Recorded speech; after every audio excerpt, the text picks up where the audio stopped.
TRS నేతలు గూండాలుగా మారిపోయి తమపై దాడులు చేశారని వైఎస్ఆర్టీపీ అధ్యక్షురాలు వైఎస్ షర్మిల ఆరోపించారు. టీఆర్ఎస్ ప్రభుత్వం అవినీతి గురించి మాట్లాడితే దాడులు చేస్తారా అని నిలదీశారు. టీఆర్ఎస్ కు ప్రజలు ఏమైనా రాష్ట్రాన్ని రాసిచ్చారా అని ప్రశ్నించారు. టీఆర్ఎస్ బందిపోట్ల రాష్ట్ర సమితిగా మారిందని ఆగ్రహం వ్యక్తం చేశారు. పోలీసులు టీఆర్ఎస్ కార్యకర్తలుగా పనిచేస్తున్నారని ఆరోపించారు. ఈ రోజు వైఎస్ఆర్ తెలంగాణ పార్టీ అన్ని పార్టీలు రాజకీయాలు చేసుకుంటుంటే, అన్ని పార్టీలు వాళ్ళ స్వార్థం కోసం పని చేసుకుంటుంటే ఈ రోజు ప్రజలు ఇబ్బందులు పడుతున్నారు అని ఇక తమ కార్యకర్తలపై దాడి చేయడం తెలంగాణ చరిత్రలోని ఒక బ్లాక్ డేగా మిగిలిపోతుందన్నారు.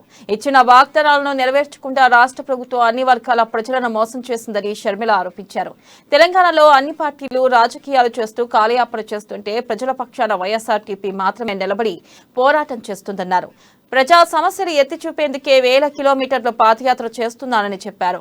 ప్రజల నుంచి వస్తున్న ఆదరణ తట్టుకోలేకనే తమపై దాడి చేశారన్నారు.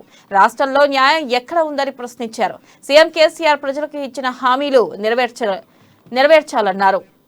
నిలబడినందుకు శిక్ష వేసిన సర్కార్ ఈ రోజు మొత్తం తెలంగాణ ప్రజలు గమనించాల్సిన విషయం ఏమిటంటే, మొత్తం తెలంగాణలో ఉన్న అన్ని పార్టీలు, టీఆర్ఎస్ పార్టీ అయినా, కాంగ్రెస్ పార్టీ అయినా, బీజేపీ పార్టీ అయినా, ఈ అన్ని పార్టీలు రాజకీయాలు చేయడంలో కాలయాపన చేస్తుంటే ప్రజల పక్షాన నిలబడిన ఏకైక పార్టీ ఈ రోజు వైఎస్ఆర్ తెలంగాణ పార్టీ. అన్ని పార్టీలు రాజకీయాలు చేసుకుంటుంటే, అన్ని పార్టీలు వాళ్ళ స్వార్థం కోసం పని చేసుకుంటుంటే ఈ రోజు ప్రజలు ఇబ్బందులు పడుతున్నారు అని, ప్రజలు పడుతున్న సమస్యలు ఎత్తి చూపడానికి రాజశేఖర్ రెడ్డి ఈ రోజు పాదయాత్ర చేస్తుంది. ఒక్కటి కూడా ఎందుకు నిలబెట్టుకోవడం లేదు అని ప్రతి రోజు ప్రశ్నించడమే పనిగా పెట్టుకొని మేము ప్రజల పక్షాన పోరాటం చేస్తుండమే ఈ పాదయాత్ర. అలాంటప్పుడు ప్రజల పక్షాన నిలబడిన ఏకైక పార్టీ వైఎస్ఆర్ తెలంగాణ పార్టీ అయినప్పుడు ప్రజలు మా మీద చూపిస్తున్న ఆదరణ తట్టుకోలేకనే ఈ రోజు